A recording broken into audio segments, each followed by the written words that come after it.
இது ஃபர்ஸ்ட் மலேசியாவின் செய்திகள் உங்களுக்காக.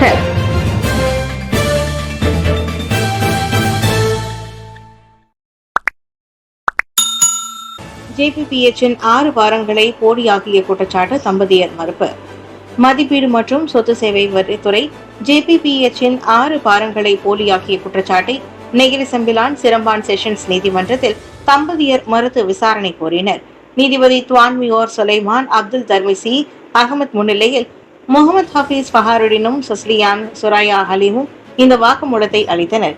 2019 ஆண்டு செப்டம்பர் 17ஆம் தேதி முதல் 2020 ஆண்டு ஜூலை 3ஆம் தேதி வரை சிரம்பானில் உள்ள ஜேபிபிஎச்சில் மோசடி செய்யும் நோக்கத்தில் அதன் 6 வாரங்களை இரு நிறுவனத்தின் இயக்குநராக அத்தம்பதியர் போலி அறிக்கையை பயன்படுத்தியதாக அவர்கள் மீது குற்றம் சாட்டப்பட்டது.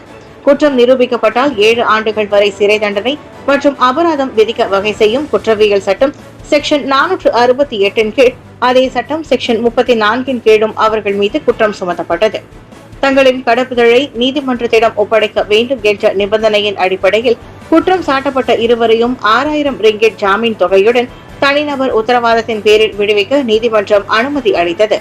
இவ்வழக்கு மறு செவிமடுப்பு ஜூலை 24ஆம் தேதிக்கு ஒத்திவைக்கப்பட்டது. கார்டியோ தொராசிக் குறித்த நிபுணத்துவ பயிற்சி நவம்பரில் மலாயா பல்கலைக்கழகத்தில் தொடங்கும்.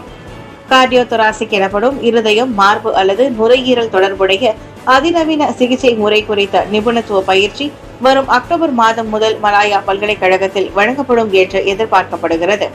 அத்துறையில் உயர்கல்வியை தொடர விரும்பும் பட்டதாரிகள் மலாயா பல்கலைக்கழகத்திலேயே அதில் பயிடுவதற்கு அது ஏதுவாக அமையும் என்றும் மற்ற கல்விக் கழகங்களும் அதனை பின்பற்றும் என்று தாம் நம்புவதாக உயர்கல்வி அமைச்சர் ரத்துஸ்ரீ டாக்டர் சம்ரி அப்துல் காதர் தெரிவித்தார். நாட்டில் இருதய நோய் நிபுணர்கள் பற்றாக்குறை பிரச்சனையை சமாளிக்க கார்டியோ தொராசிக் நிபுணத்துவ பயிற்சிகளை வழங்குவதற்கு மற்ற கல்விக் கழகங்களை அனுமதிக்க அரசாங்கம் திட்டமிட்டுள்ளதா என்று புக்கிட் குலுகோர் நாடாளுமன்ற உறுப்பினர் ராம்கர்பால் சிங் நேற்று மக்களவையில் எழுப்பிய கேள்விக்கு பதிலளிக்கையில் டாக்டர் சம்ரி அவ்வாறு கூறினார். மின் கழிவுகள் அடங்கிய 301 கொள்கலன்களை ஜேகேடிஎம் கைப்பற்றியது. மலேசியாவில் அழிப்பதற்கு முயற்சித்ததாக நம்பப்படும் வேஸ்ட் எனப்படும் மின்சாரம் மற்றும் மின்னணு கழிவுகள் அடங்கிய 301 கொள்கலன்களை அரசு மலேசிய சுங்கத்துறை ஜேகேடிஎம் வெற்றிகரமாக தடுத்து வைத்துள்ளது. அமெரிக்காவில் இருந்து வந்துள்ள அனைத்து கொள்கலன்களும் இவ்வாண்டு மார்ச் 21 முதல் ஜூன் 19ஆம் தேதி வரையில் கைப்பற்றப்பட்டவை என்று இயற்கை வளம் மற்றும் இயற்கை நிலைத்தன்மை அமைச்சர் நிக் நஸ்மி நிக் அகமது தெரிவித்தார். 301 கொள்கலன்களில் 106 மின் கழிவுகள் இருந்ததாகவும் எஞ்சியவற்றில் பழைய உலோகங்கள் இருந்தது சோதனையில் கண்டறியப்பட்டதாக அவர் குறிப்பிட்டார்.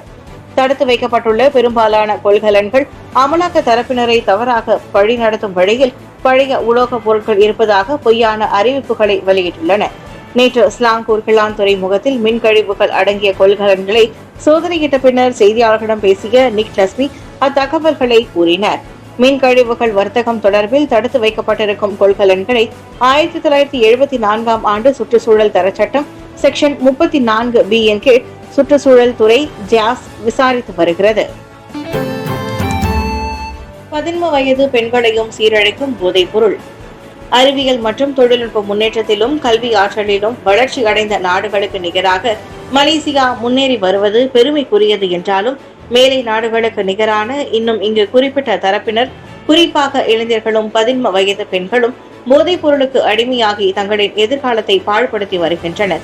இப்பழக்கத்தினால் அப்பாவி பெண்கள் மற்றும் சிறார்கள் மீதான பாலியல் வன்கொடுமைகளும் குடும்ப வன்முறைகளும் பொதுவெளியில் நிகழும் ஒழுக்கக்கேடுகளும் அதிகரித்து வருவதை கண்டித்து அரசாங்கம் பல நடவடிக்கைகளை மேற்கொண்டு வருகிறது.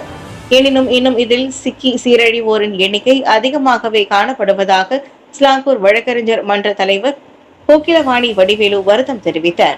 2023ஆம் ஆண்டு கட்டாய மரண தண்டனை அகற்றப்படுவது தொடர்பான சட்ட மசோதா மேலவையில் அங்கீகரிக்கப்பட்டதை தொடர்ந்து போதைப் பொருள் தொடர்புடைய குற்றங்களையும் உட்படுத்தி கட்டாய மரண தண்டனை அகற்றப்பட்டிருந்தாலும் நாட்டில் இனமும் போதைப் பொருள் குறித்த குற்றங்களை நீதித்துறை கடுமையாக கருதுவதுடன் அதற்கான தண்டனையிலும் தளர்வுகள் அதிக அளவிலும் வழங்கப்படவில்லை என்று கோகிலவாணி விவரித்தார். விக்கிலீக்ஸ் தோற்றுநர் விடுதலை நீதிமன்ற தீர்ப்பு.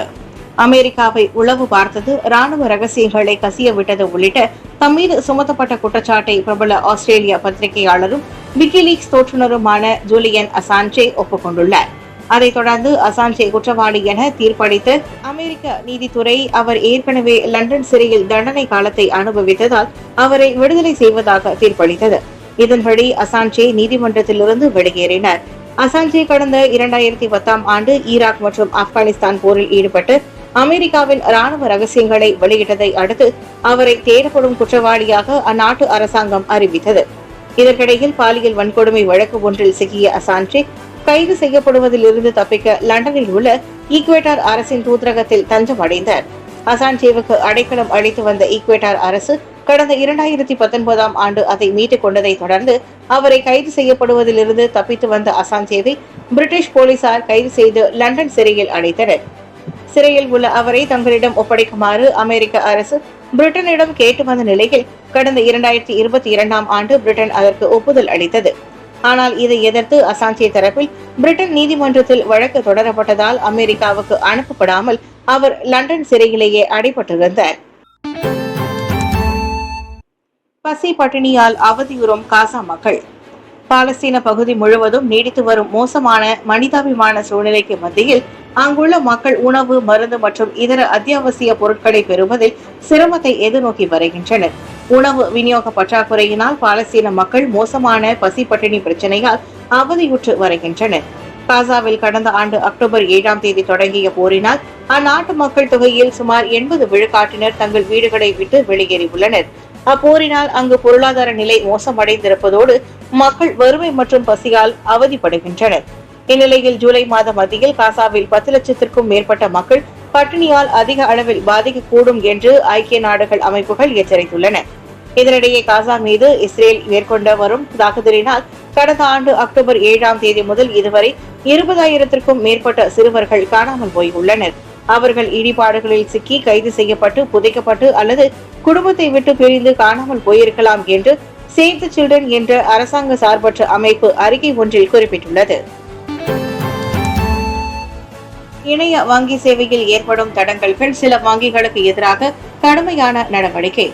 இணைய வங்கி சேவையில் ஏற்படும் தடங்கல்களை களைவதற்கு பேங்க் நிகரா மலேசியா BNM சில வங்கிகளுக்கு எதிராக கடுமையான நடவடிக்கைகளை மேற்கொண்டுள்ளது.